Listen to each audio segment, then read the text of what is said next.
Hello, my dear young aspirants. This is your Sindhuja Miss right in front of you. So, today we will be discussing the chapter 11th of the NCERT series of your standard class 6th. Are you all ready? Okay, let's get started. So, first, before going into that, I am actually little bit tired because I came out from my classes, preparation and all.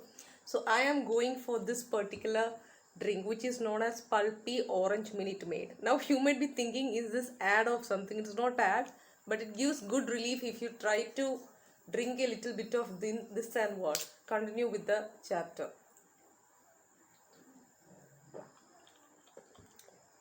Wow, feeling better. Little bit tired I was. I got relief. With this orange drink, I am feeling better. Actually, I wasn't fasting today. Still, we can't tell that reason now, being a UPSC aspirant, especially IPS aspirant. So these are the strategies. Whenever you feel down or tired, just go for such drinks at times, or your black coffee. That is also a tip for you to concentrate properly.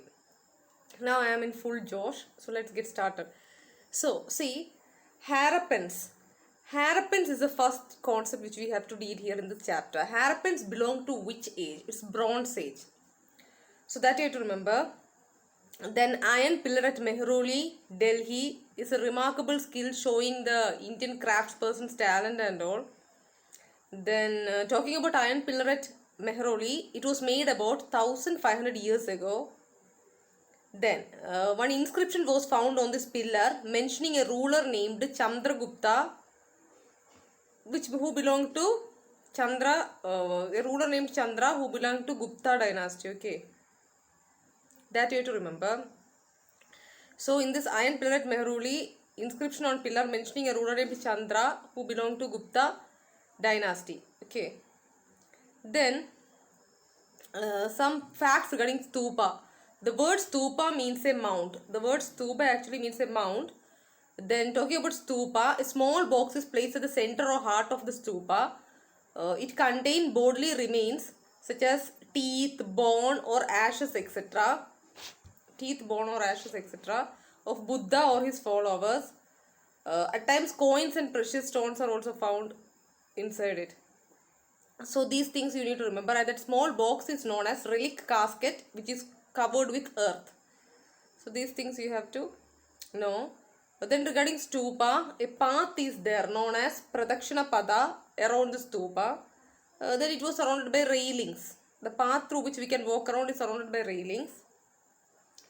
Then most important part of the temple was the room known as Garbhagraha. Garbhagraha is the most important part of the temple where the image of the chief deity is getting placed. That you have to remember. Then regarding stupa, a magnificent stupa is found at Amaravati. Amaravati, it is the place where magnificent stupa is found. And the great stupa at Sanchi in Madhya Pradesh, there also you can find. Then regarding one Bittergaon, an early temple in UP, Uttar Pradesh, there is a tower in that temple known as Shigara. Shigara named tower is there, which was built on the top of Garbhagriha to mark this out as a sacred place. Okay, then most temples had a space known as Mandapa, a hall where people could assemble. Then some of the finest stone temples were built in the towns of Mahabalipuram and Aihole. Okay, and this Bittergaon temple was built about 1500 years ago and it is made of baked brick and stone. This you have to remember. Then the temples at Mahabalipuram is known as monolithic temples. Why it is known as monolithic? Mono means word single. That means that temple is carved out of a huge single piece of stone. With single piece of stone around that temple is carved and constructed. Okay. Then a Jaina monastery from Orissa. It is carved out of the rock surface. So these things you have to remember. Then about paintings. When we talk about paintings, the very first painting which should come inside our mind is about regarding Ajanta. So paintings from Ajanta. The place where several caves are hollowed out of the hills over centuries.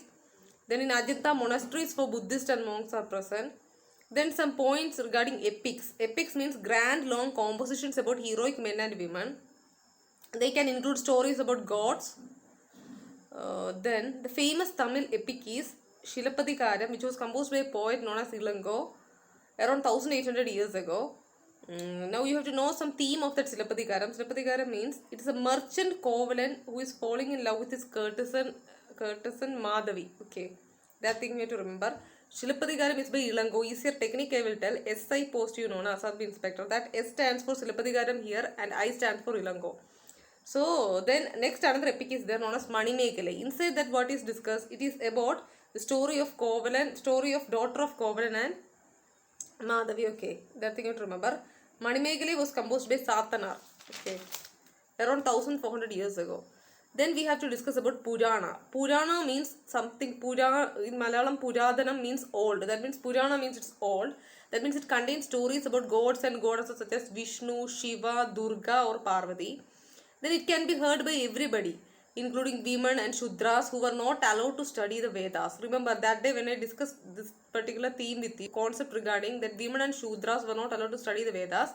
But this Purana reading can be heard by these two people also, like women and Shudras. And Puranas and Mahabharata are compiled by Vyasa. Bhagavad